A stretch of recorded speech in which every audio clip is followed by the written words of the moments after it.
La armonía del universo.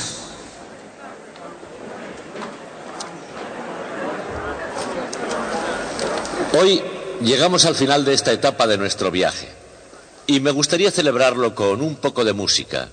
No es una música corriente, es algo completamente extraordinario. Desde luego, Johannes Kepler fue quien descubrió cómo funciona el universo, y lo que descubrió fue que el universo es muy complicado.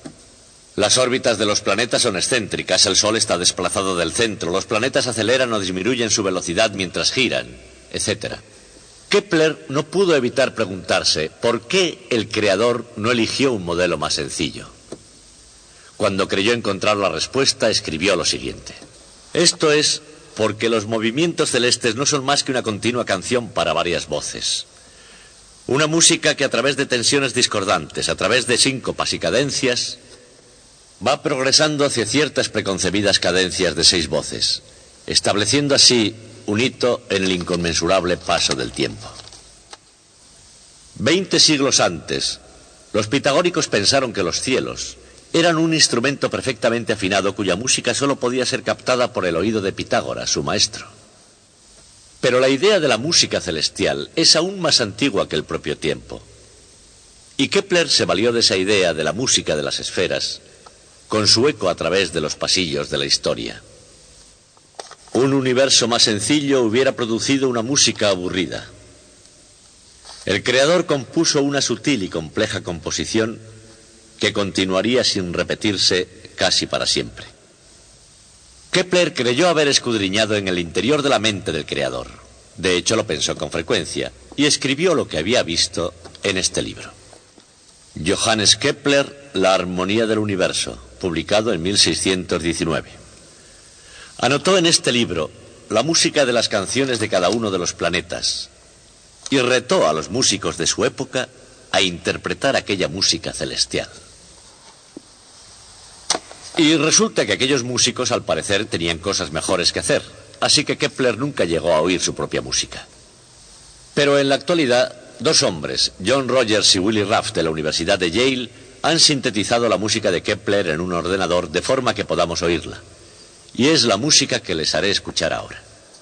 Tenemos la música de Kepler sintetizada en un ordenador.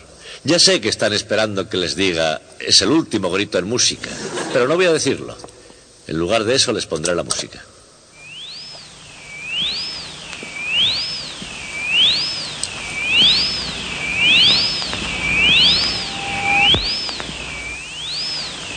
Mercurio, el planeta más cercano al Sol. Venus y la Tierra. Los planetas hermanos, el segundo y el tercero. Marte, el impresionante planeta rojo. Júpiter, el mayor planeta del sistema solar. Saturno con sus anillos, misteriosos hasta hace muy poco. Urano, el primer planeta descubierto en los tiempos modernos.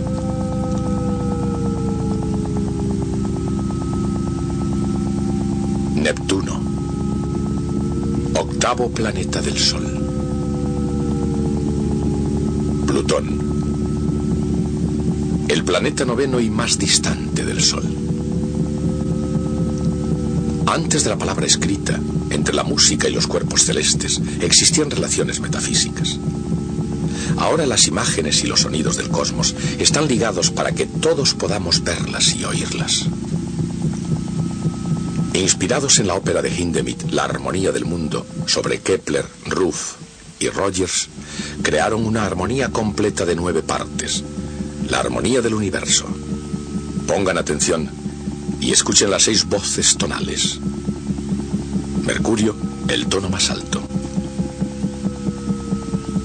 Venus y la Tierra cambiando constantemente acordes de mayores a menores. Marte, el más característico, fácil de reconocer en la armonía completa. La canción de Júpiter, un barítono más profundo, más baja y mucho más lenta. Y Saturno, apenas algo más que un gruñido en los cielos. Y hasta ahí vio y oyó Kepler. Pero escuchen la parte rítmica, las voces de los planetas exteriores. Urano haciendo tic-tac rápidamente. Luego el latido uniforme de Neptuno y finalmente el tambor con sonido de bajo de Plutón. El fundamento de la estructura total. Esta es la música de las esferas. Y de una manera u otra se ha escuchado durante mucho, mucho tiempo.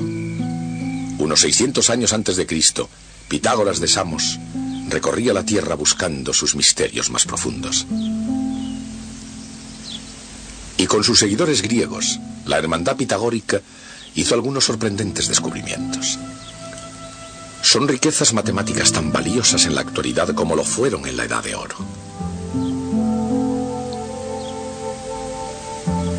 Un teorema sobre los cuadrados de los lados de un triángulo rectángulo, por ejemplo, que más tarde fue utilizado para calcular la distancia que cae la Luna en cada segundo.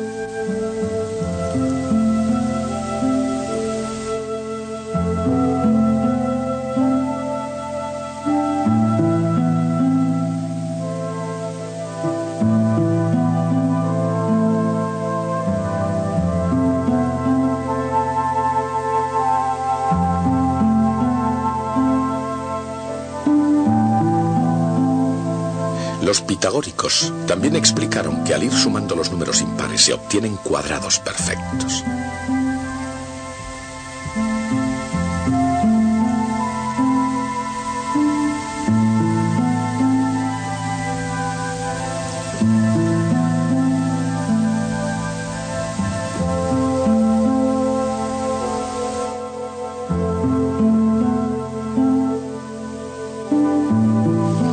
Pero sobre todo, mientras escuchaban la música de las esferas en los cielos, descubrieron las leyes de la armonía musical en la Tierra.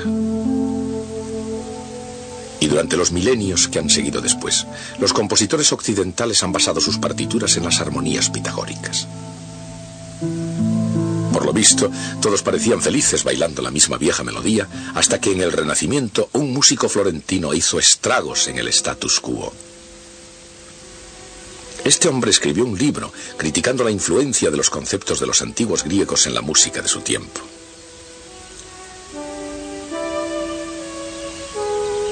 Su nombre era Vincenzo Galilei, y su personalidad intelectual y rebelde fue heredada por su hijo.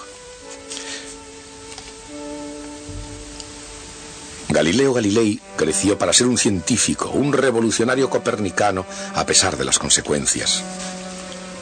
Y en el proceso mantuvo correspondencia sobre la naturaleza celeste de las cosas con un astrónomo de la misma manera de pensar que él y un genio matemático llamado Johannes Kepler. Mucho se ha hecho a partir de los deslumbrantes logros de Kepler, pero quizás el de mayor trascendencia fue la armonía de los mundos. En ella no solo oyó la secular música de las esferas, sino que puso por escrito su sonido de la era espacial.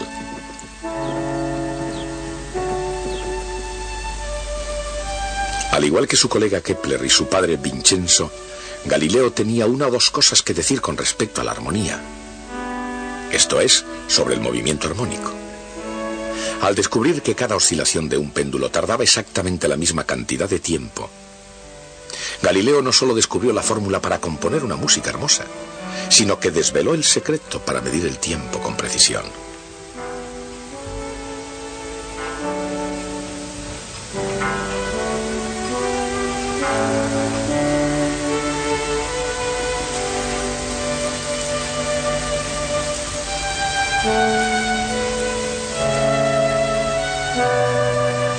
Y no paró ahí. Cuando Galileo se dio cuenta de que si se aplicaba una pequeña fuerza rítmicamente las oscilaciones podían crecer hasta el límite, comprendió que había descubierto algo más sobre música. El principio de resonancia. Como idea, la resonancia no era tan peligrosa como las que con el tiempo le llevaron a un proceso. Pero la resonancia en sí misma produjo y aún produce algunos efectos destructores.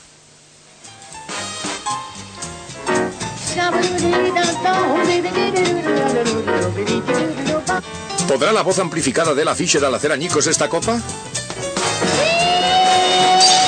Lo creo.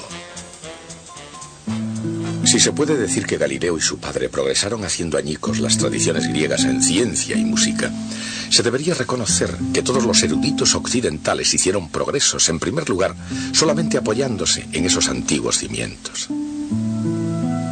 Del mismo modo, si Galileo fue inspirado por su padre, quizás sí también lo fue Pitágoras, cuyo padre era tallista de piedras preciosas.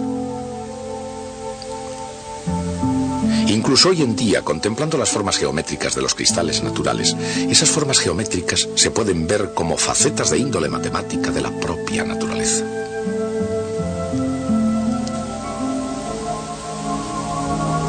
Investigando en profundidad la naturaleza de casi todas las cosas, los filósofos griegos advirtieron que la materia estaba compuesta por átomos, pero pasarían siglos antes de que se descubriera que la forma de la materia reflejaba la disposición de los átomos, una disposición en la que los átomos están unidos por las energías eléctrica y potencial que actúan entre ellos.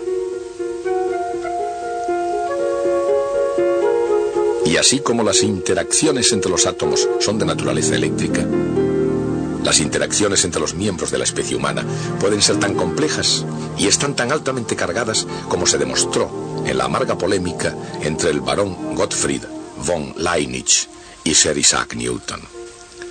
Entre otras muchas distinciones notables, Newton era el representante de la Universidad de Cambridge ante el Parlamento británico. Él no fue un gran estadista en Inglaterra, pero cuando se trata del comportamiento de las masas y las fuerzas, nadie pudo establecer la ley mejor que Newton. El cambio del movimiento, proclamaba, es proporcional a la fuerza ejercida y se produce en la dirección de la línea recta en que la fuerza se aplica. Dicho en otras palabras y con términos modernos, fuerza es igual a masa por aceleración, que es una ecuación vectorial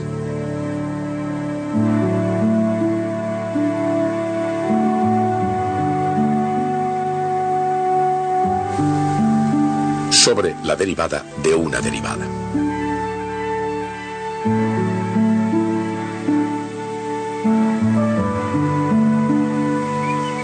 Con esa ecuación, Newton descubrió un poder más allá del campo de acción de la política y un espléndido motivo no igualado por ninguna otra idea científica en la historia.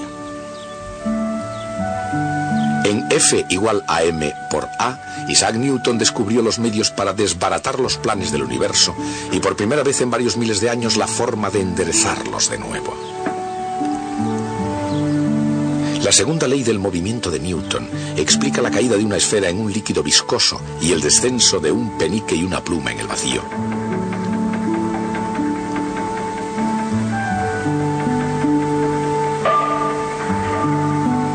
La ecuación de Newton, F igual a ma, explica el movimiento de la caída de la Luna a través del vacío llamado espacio exterior. Y el movimiento de caída de una estrellita, esta gota de aceite cargada eléctricamente atrapada en el espacio interior de un laboratorio científico. Combinada con su ley de la gravedad, la segunda ley del movimiento de Newton da el movimiento de cualquier proyectil en la Tierra.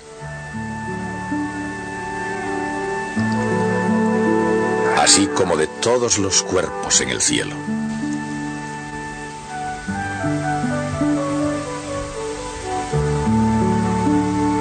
De hecho, cuando Newton se dio cuenta de que la caída de la Luna obedece a la misma ecuación que la caída de una manzana,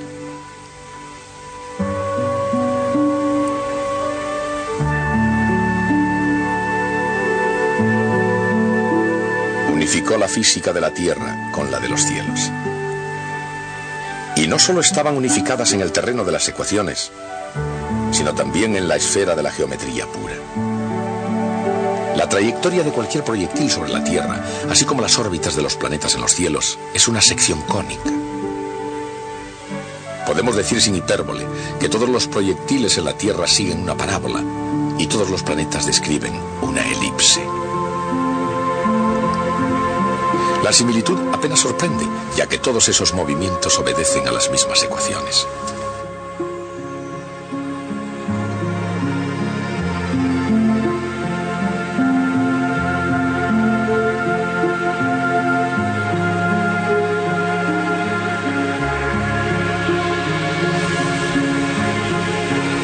¿Cómo es que una pequeña ecuación puede ser tan poderosa como el universo mismo? En primer lugar, F igual ma se aplica toda la fuerza del universo mecánico, ya sea la fuerza de la gravedad sobre un cuerpo que cae, o la fuerza magnética entre corrientes eléctricas, o la fuerza de la viscosidad sobre una canica cayendo, o la fuerza de un muelle sobre una masa oscilando.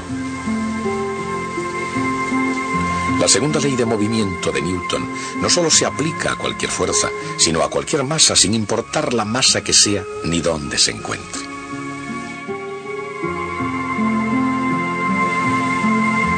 Ya sea una masa que esté oscilando o un saltador de pértiga o una pelota de béisbol o una bola de billar.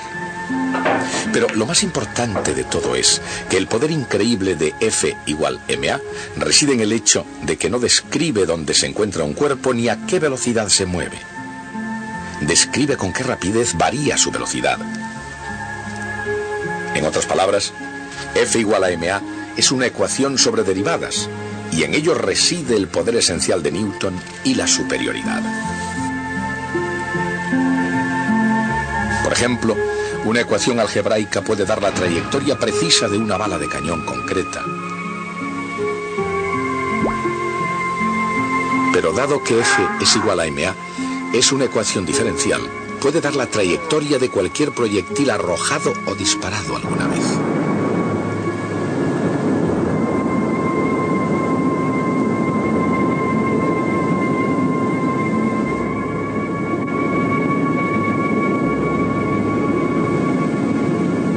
Pero, en principio, ¿qué fue lo que llevó al joven Isaac Newton a crear un método tan poderoso con el que expresarse a sí mismo? Realmente, ¿qué provocó en primer lugar la revolución científica? Tanto como cualquier otra cosa, fue la pasión revolucionaria de un, por otra parte, tímido monje polaco, Nicolás Copérnico. De manera distinta al sistema solar aristotélico de Ptolomeo, el universo copernicano ya no situaba la Tierra en el centro de las cosas. Ya no estaba la Tierra misma, fija, inmóvil. Ni por la misma razón todo lo demás. Copérnico no solo puso la Tierra en movimiento, haciendo girar al mundo académico alrededor en círculos platónicos, sino que dejó suelta a la imaginación científica, libre para desafiar antiguas suposiciones. El progreso no llegó fácilmente, ni todo al mismo tiempo, sino que después de Copérnico, el mundo era un libro abierto. Por supuesto, con Galileo y con toda aquella libertad intelectual apareció la responsabilidad. La responsabilidad de escribir la naturaleza como realmente es. Y hacer eso requería una nueva matemática, una matemática del movimiento. Por supuesto, los antiguos griegos habían hallado que el área de un círculo era tan sencilla como pi, y ese fue un paso dado en la dirección correcta. Arquímedes encontró una fórmula para hallar la superficie de un segmento parabólico, y eso fue un adelanto. Pero la matemática del movimiento no describe solamente la forma de las cosas por venir. Aunque parezca muy avanzado, ese tipo de cálculos se agotó prácticamente en la Edad de Oro. De manera que en lugar de describir algo en términos fijos del mundo antiguo, la nueva matemática obtiene el ritmo a que algo cambia, ya sea el ritmo a que cae un cuerpo o el ritmo con que aumenta una pendiente. La derivada es un dispositivo matemático que a lo largo del siempre cambiante universo del movimiento llega hasta el límite.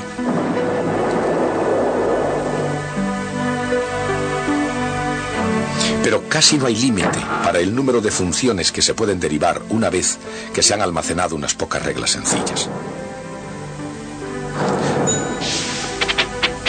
Las derivadas también sirven en otra área.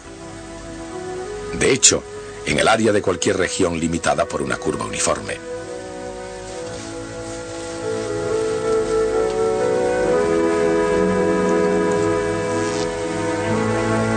Ciertamente, después de que Newton y Leibniz descubrieron la relación entre integración y diferenciación, entre área y ritmo de cambio, y el cielo fue el límite.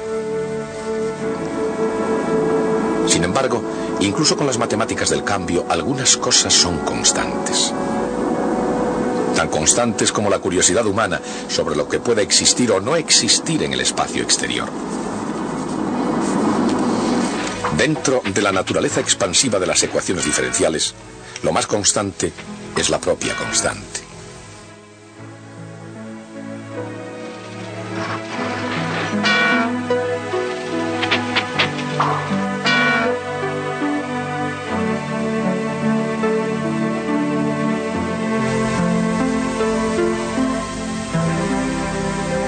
En algunos casos, la constante muestra simplemente con qué rapidez inicia su viaje un proyectil. Pero otras constantes tienen un campo más amplio y más significativo.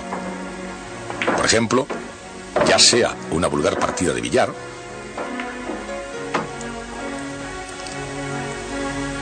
o el juego cósmico de perseguirse, siempre que no exista una fuerza exterior, la cantidad de movimiento será constante.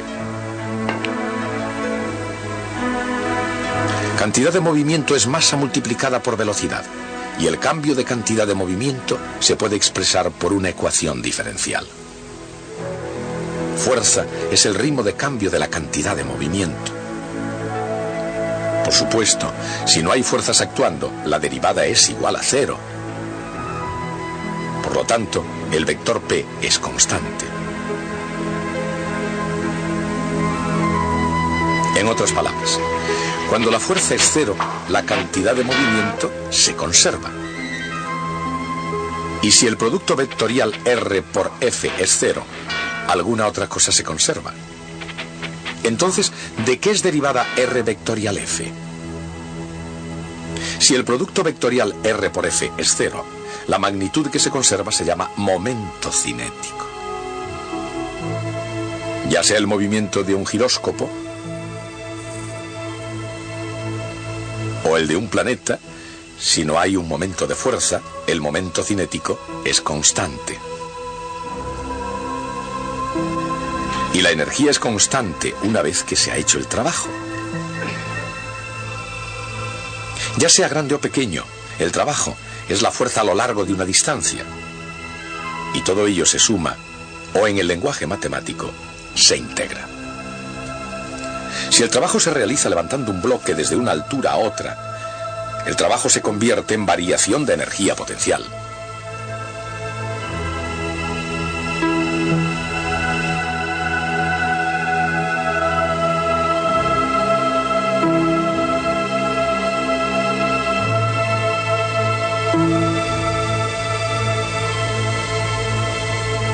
Si en vez de eso, el trabajo se efectúa para acelerar el bloque, se convierte en energía cinética.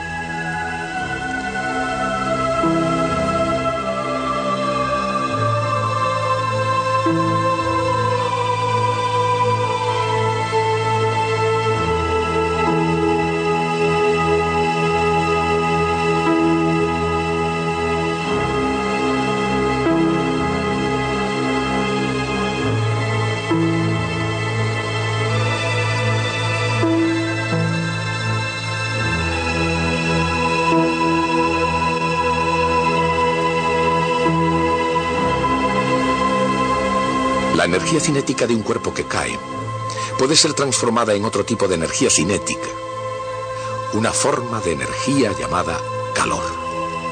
Calor que se expande de molécula en molécula, que disipa la energía, pero nunca la destruye.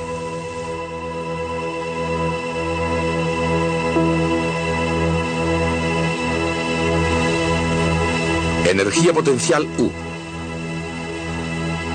Energía potencial K. Y calor Q. Si se suman, el resultado es la energía total y eternamente constante. Y es la energía potencial y cinética lo que fundamentalmente determina las órbitas de los planetas. Esa sinfonía de orden perfecto, la armonía de las esferas.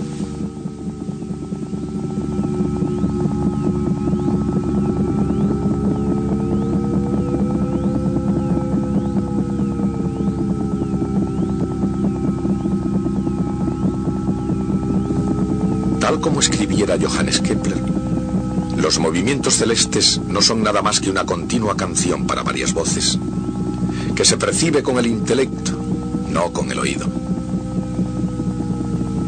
Una música que a través de tensiones discordantes, a través de síncopas y cadencias, y así era, va progresando hacia ciertas cadencias preconcebidas de 6 voces, y de esa manera establece hitos en el inconmensurable paso del tiempo.